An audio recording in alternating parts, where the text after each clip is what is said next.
officers, self-doubts and societal pressure to realize our own potential. But what we do? We simply drag youngsters into a trap of a rat race and teach them to become job seekers instead of teaching them to become job givers, and don't let them explore their own potential. Once Swami Vivekananda had said, "Arise, awake and stop not until the goal is reached." But what is our goal? Is it to simply survive or to thrive by building a nation rooted in justice, compassion and social sustainability? Ladies and gentlemen, let us reject the mindless pursuit and redefine success, that success is not about reaching the top of a ladder, but how many lives we uplift on the way. As parents, as teachers, as citizens of the society, let the youth rise and shine by supporting them. And why support? Because we rise together, together we stand. The future is brighter when we lend a hand. And why we should let them explore their own potential. Reformation. But why reformation? Because in achieving so-called achievements, there's no doubt that we have forgotten moral responsibilities towards the elements which make us alive. But in fact, we have forgotten moral responsibilities towards the other people. As we succeed, we must be aware of pitfalls. Kaikeyi मनोरथ राजलोभ के कारण सदा संताप दुख भेद भोगी. Keikai's desire to annex the power and the kingdom not only made her to suffer, but in fact, the entire kingdom had to suffer because of her greed. And our youth must remember that greed always leads to personal and societal downfall. And we have seen that how the leak of a NEET examination paper not only made those to suffer who supported the corruption, but all those 24 lakh students to suffer who appeared for the examination. Ladies and gentlemen, let us release ourselves from the clutches of avarice for the creation of a perfect nirvana. And to conclude, I quote, "A rat race is a race for rats. We are not rats, we are human beings, so take flight on compassion wings." Thank you, Jai Hind. And what a performance it was. Srishti, your electrifying presence lit our fire. Please join me in welcoming Aparna Kumari from class 9. Let's raise the roof for her and show her the love she deserves. आदरणीय विशिष्ट अतिथिगण, एक गौरवपूर्ण विद्यालय के विषय में आप सभी के समक्ष कुछ बातें कहना चाहती हूँ। आज भी अररिया जैसे क्षेत्र में गुणवत्तापूर्ण शिक्षा का अभाव है। इस अभाव के बीच हमारा विद्यालय एक आशा की किरण की तरह शिक्षा रूपी ज्ञान की धारा बहा रहा है।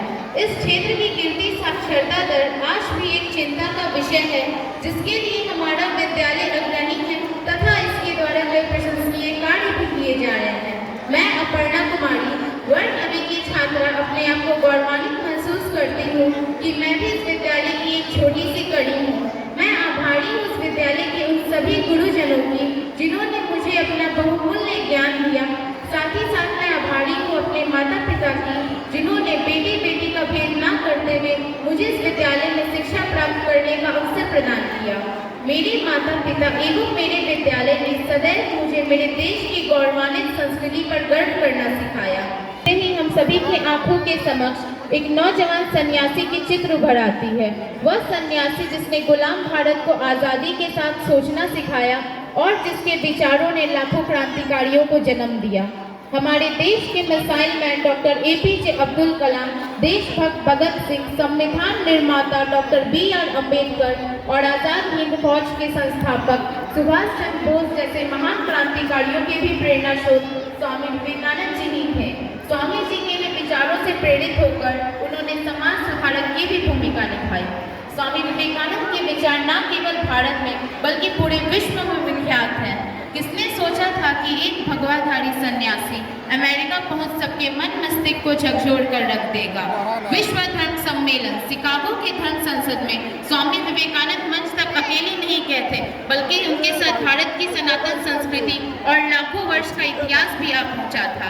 अब पूरा विश्व सुनना चाहता था भारत क्या कहेगा। जहां इतने बड़े बड़े धर्म योद्धा बोल चुके थे, वहां ये भगवाधारी नौजवान युवक सनातन धर्म की श्रेष्ठता कैसे सिद्ध करेगा। मंच पर पहुंचने के बाद स्वामी विवेकानंद ने केवल 5 शब्द ही तो बोले और तालियों की ऐसी गड़गड़ाहट हुई कि शोर ने थमने का नाम नहीं लिया। और वह सब थे sisters and brothers of America. Swami Vivekananda के इन्हीं 5 शब्दों ने आने वाले 500 वर्षों के लिए पश्चिम की धरती पर सनातन ध्वज गाड़ दिया। स्वामी विवेकानंद के बाद अब पूरी दुनिया के लिए विश्व बंधुत्व का संदेश बनकर गूंज उठे और आज तक गूंज रहे हैं।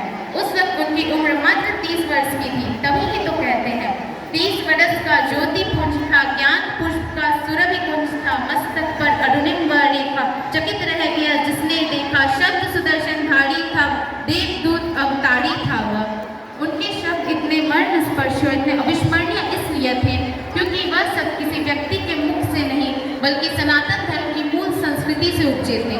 वह संस्कृति जिसने पूरे विश्व को संदेश दिया, अयम निज पढ़ो वेति गणना लघु चेत साम उदार चरितानाम तो वसुधैव कुटुंबकम, जिसका अर्थ है यह सारा संसार हमारा परिवार है, यही हमारी संस्कृति और हमारे देश की पहचान है। पश्चिमी समाज को स्वामी विवेकानंद ने यह सब झकझोर गए। उन्हें विश्वास ही नहीं हुआ कैसे हजारों मील दूर से आया व्यक्ति जिससे ना तो रक्त का संबंध है, ना संस्कार का, ना भाषा का, ना भाव का, वह उन्हें भाई और बहन के संबोधन से कैसे पुकार सकता है। यही तो वो रहस्य है जिसे दुनिया के बड़े से बड़े बुद्धिजीवी आज तक नहीं समझ पाए। कैसे हम भारतवासी परायों को अपना बना लेते हैं और कैसे हम मनुष्य मात्र में भेदभाव नहीं करते। स्वामी विवेकानंद जी के विचार मानवता के विचार से परिपूर्ण थे। उनका मानना था जब तक समाज में व्याप्त कुप्रथाएं और अस्पृश्यता रहेंगी तब तक समाज की उन्नति नहीं हो सकती और समाज में परिवर्तन के लिए उन्होंने युवाओं को आह्वान किया। स्वामी विवेकानंद युवाओं में भारत का उन्नत भविष्य देखते थे। उनका मानना था युवा पीढ़ी परिवर्तन अग्रदूत है। वह कहते थे युवाओं में लोहे जैसी मांसपेशियां और फौलादी नसें हैं जिसका हृदय वज्र तुल्य संकल्पित है।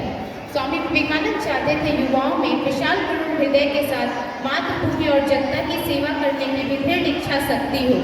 स्वामी विवेकानंद के दर्शन और आदर्श भारतीय युवाओं के लिए प्रेरणा का एक बड़ा स्रोत है। उस महान विचारक, ओजस्वी वक्ता, दूरदर्शी कवि एवं युवा संरक्षक के दिखाए रास्ते पर ही चलकर